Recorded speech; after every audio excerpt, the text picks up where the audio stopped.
Namatikdan karon sa monitoring sa Cebu City Disaster Risk Reduction Office ang usa ka haze nga nihabol sa tibuok syudad ug probinsya sa Sugbo. Matud pa ni Councilor Dave Tumulak, ang hepe sa Cebu City Disaster Office, nga base sa mga satellite images nga ilang nakolekta mga tulo na kaadlaw na monitor sa haze sa Sugbo. Haze nga kung masinati, display siya kining haze. Display siya nga aso o nga mitipon nito sa atong kapanganuran, nagagikan na siya either sa aso o any gas component. Hindi siya, huwag mo kita problema sa gas component. Di ata makakita sa smoke niya na mo'y nakahabol sa atong atmosphere sa pagpag-ingusog sa southwest monsoon, southeast monsoon.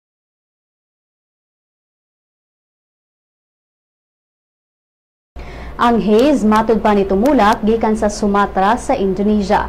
Tungod niini, bipahimangno si Tumulak nga mag-amping ang mga nag-drive og sakyanan hilabi na gayud katong mga hubakon. Ayaw kinahanglan mag-amping sa pagmaneho sa sakyanan.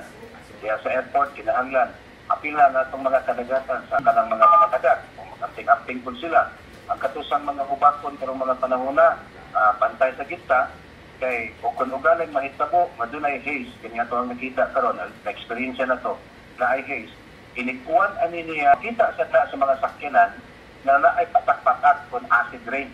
Mukuha lang siya kalit o niya, naay patak-patak lamat. Sabot na siya, nadaan na siya gas particle o smoke particle na nitipon dito sa kanang akuan. O ni atong usas atong mga nakita sa mga naglabay mga adlaw.